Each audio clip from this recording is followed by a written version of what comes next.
Hello বন্ধুরা, আমি আজকে আপনাদের সাথে যে ভিডিওটি করছি সেই ভিডিওটির বিষয়বস্তু হলো জবা ফুল গাছ।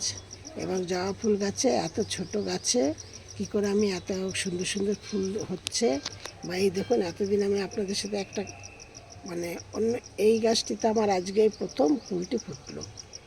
দিয়ে এই দেখুন এই ফুলটি আমার এখনও ফোটেনি, এই ফুলটি এখনও ফোটেনি, এগুলো আলাদা আলাদা গাছ। দিয়ে দিয়ে নিয়ে আমি এখন আপনাদের সাথে এই এপ্রিল মাসে আমি গাছকে কি যত্ন করছি, কি সার দিচ্ছি, কি কি খাবার দিচ্ছি, এইসব নিয়ে আপনাদের সাথে ভিডিওটি করছি। এপ্রিল মাসে এত গরমে কখনোই আমি সর্ষের খোল দিই না। সর্ষের খোল দিই না কারণ সর্ষের খোলের ঝাঁঝে গাছের ক্ষতি হতে পারে, খুব রৌদ্রের তাপ, এই জন্য।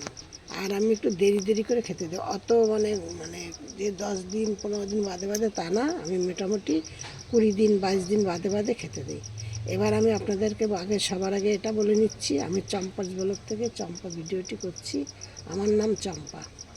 আমার এই ভিডিওটি যদি আপনাদের দেখে ভালো লাগে তাহলে একটু লাইক কমেন্ট শেয়ার করবেন, আর নতুন বন্ধুদের বলছি আপনারা একটু সাবস্ক্রাইব করবেন, আর পাশের বেলটি বাজিয়ে দেবেন, দিয়ে অল করে রেখে দেবেন। তাহলে আমার পরবর্তী ভিডিও ছাড়ার সাথে সাথে আপনারা আমার ভিডিওর নোটিফিকেশন পেয়ে যাবেন, পেয়ে ভিডিওটি দেখে সবার মধ্যে একটু শেয়ার করে দেবেন। এই আর কিছু দিয়ে আমি আবার আমার ভিডিওটি বলছি।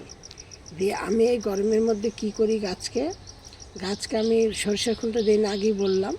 সরষের খোল না দিয়ে আমি কি করি, ডিম সিদ্ধ করি, তার জলটাকে ভালো করে ঠান্ডা করি, তারপরে চাল ধোয়া জল, ডাল ধোয়া জল, সবজি ধোয়া জল, এইসব ধোয়া যেই জলগুলো বেরোয় সেই জলগুলোকে আমি নিয়ে আমি তার মধ্যে একটা লেবুর রস ভালো করে নিগড়ে নিয়ে তারপরে সেই জলগুলো আমি প্রত্যেকটা গাছে গাছে কিছু গাছ টপ হিসাবে গাছে জল দিয়ে দিই।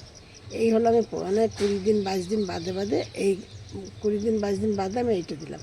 পরের 20 দিন 22 দিন বাদে আমি আরেকটা কি দিচ্ছি, সেটা হলো আমি দিচ্ছি ওই ফিটকারি এনে ঘরে ভিজিয়ে রাখছি, ফিটকারি এনে আগে ভিজাচ্ছি না, দিয়ে এই ধরুন কলার খোসাটা 2 দিন আগে ভিজিয়ে দিচ্ছি, দিয়ে আর পেঁয়াজের খোসা রসুনের খোসা 2 দিন আগে ভিজিয়ে দিচ্ছি, দিয়ে এটা ভিজিয়ে রাখি, একসাথেই ভিজিয়ে দিই। দিয়ে এনে তারপরে ফিটকারি, আর হলো গিয়ে আপনার ওই 5 টাকার বাজারে গেলে 5 টাকার ফিটকারি কিনলে আপনাদের প্রচুর অতটা ফিটকারিও লাগবে না। দিয়ে সেই ফিটকারিটাকে আপনাদের জলের মধ্যে এই ঘন্টা 2 আগে ভিজিয়ে দেবেন। দিয়ে এনে তারপর ওই কলার খোসা যে ভিজিয়ে রেখেছিলেন ওইটাকে করবেন, নেবেন, নিয়ে তারপরে সেই কলার খোসাগুলোকে ফেলে দিয়ে ওই জলটাকে নিয়ে নেবেন, নিয়ে এই যে পেঁয়াজের খোসা রসুনের খোসা যেটা বললাম আগে, সেটা ভিজিয়ে নিয়ে তারপরে তার মধ্যে করবেন, ওই ফিটকারির জলটা দেবেন, দিয়ে এই 2 চামচের মতো ভিনিগার দেবেন, দিয়ে নিয়ে কেন এত রোদ্দুরের তাতে গাছের মাটিকে আপনাদের একটুখানি অ্যাসিডিটি ভাব করে রাখতে হবে। দিয়ে দিয়ে না ওই করবেন, ওই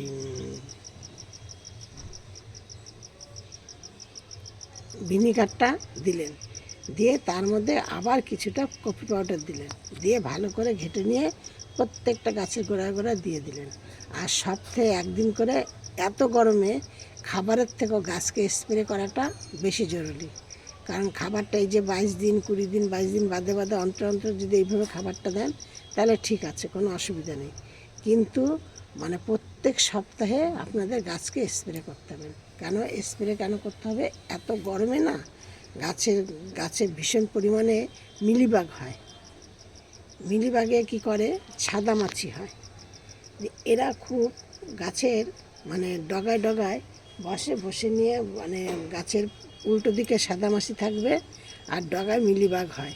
দিয়ে এরা গাছের পাতার রস শোষণ করে নেয়, গাছের কড়ির রসটা শোষণ করে নেয়, ধীরে ধীরে কড়িগুলো হলুদ হয়ে পড়ে যায়। পাতাও ওই একই কন্ডিশন, পাতা ওই আস্তে আস্তে হলুদ হয়ে নিয়ে পড়ে যায়। দিয়ে এই জন্য আপনাদের কী করতে হবে, গাছকে এইভাবে ওই গাছকে প্রতি সপ্তাহে একবার করে স্প্রে করতে হবে। স্প্রেটা করলে কি হবে, গাছে এইগুলো আপনাদের পোকামাকড়গুলি হবে না। আর গাছের গোড়ায় জল যে দিচ্ছেন তার মধ্যে অন্তত দিনে মানে সপ্তাহে একদিন একটুখানি ওই জলের মধ্যে 1 চামচ হয় ফিনাইল 1 চামচ আর না 1 চামচ ডেটল দিয়ে ঘুটে নিয়ে সেই জলটা গাছের গোড়ায় দেবেন। তাহলে দেখবেন আপনাদের গাছের গোড়ায় যে হয় কেল্লাই, তারপর শামুক, এই সমস্ত কিছু আপনাদের কোনো মানে না হওয়ারই সম্ভাবনা বেশি, মানে 100-র মধ্যে 100 ভাগই আপনার না হওয়ার সম্ভাবনাটা বেশি। আজকের এই ভিডিওটি এই ছিল, এই পর্যন্ত রাখছি। এবার